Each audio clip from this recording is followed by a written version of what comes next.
Warm welcome to our first English literature class. The poem which we have in our syllabus is Travels by the Fireside, written by Henry Wadsworth Longfellow. Before starting the poem, I would like to ask you one question.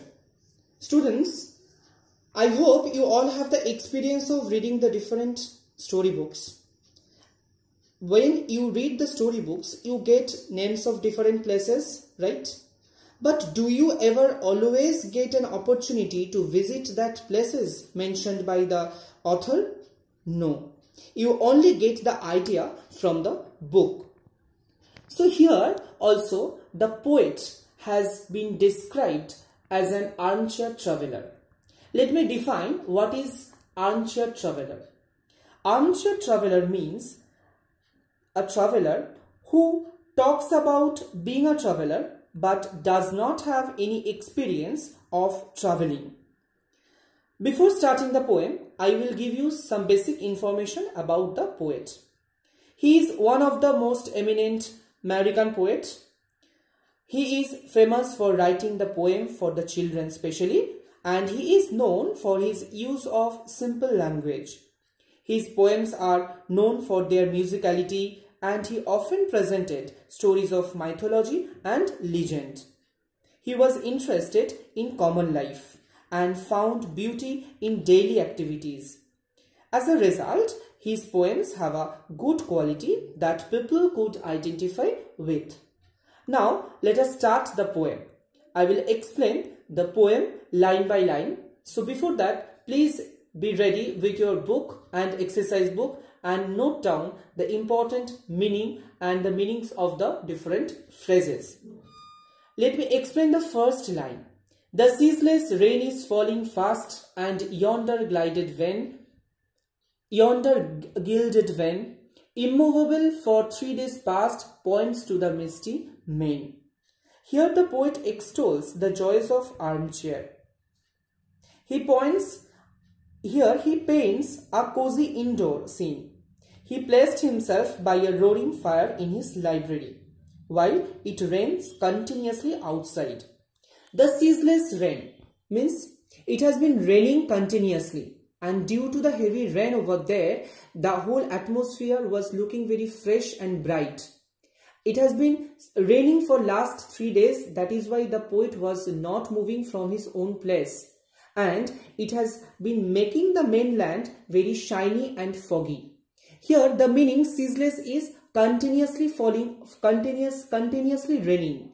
Yonder means we all know that over there. Immovable means which is not moving, means the poet was not moving from his own place. That is why the poet has used the term immovable. And here the word main means mainland. The next stanza. It drives me in upon my shelf, and to the fireside gleams, to pleasant books that crowd myself, and still more pleasant dreams. It drives me. What does it refer here? What does it refer here? It means falling rain. Actually, falling rain made the poet very nostalgic and drove him to the fireside. He moves on to the places that fascinate him. Where is that place? The place is actually library. How do we know? Because here the poet has used in the third line that shelf, S-H-E-L-F, shelf. Shelf means bookshelf. Okay. So it drives me. There is two difference. The first myself and the second means third line my shelf. There are two words which first one is denoting that myself means the poet is talking about himself, and the second one my shelf means here the poet is talking about the library, the bookshelf where he was keeping the books. So it drives me in upon myself and to the fireside gleams. So the poet has driven himself to the fireside, and he has taken the books from his bookshelf, and he has involved himself in reading the books, and it gave him a lot of satisfaction. Next stanza. I read whatever birds have sung of lands beyond the sea, and the bright days when I was young come thronging back to me. The poet has already read about the different places, about the different lands beyond the sea, which has been described, or which has been beautifully explained by birds. Birds means poet. So do you know that, do you know any name of a birds? William Shakespeare is known as the Bards of Avon. Okay, so the birds generally they explain about different places very beautifully. Here also the poet was going through different explanation, and he was getting some different ideas, and he was fantasizing about that places. And the bright days when I was young come thronging back to me.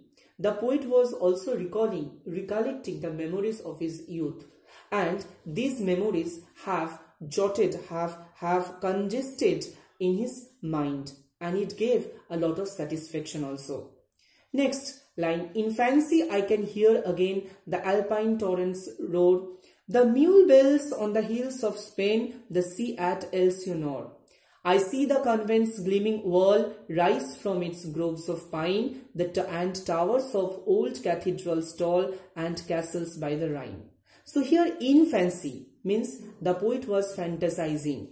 The poet sees raging mountain streams in the alpine regions, the sea at Elsinore, convent walls, pine groves, cathedral towers, castles in Rhineland, and the poet also hears mule bells in Spain.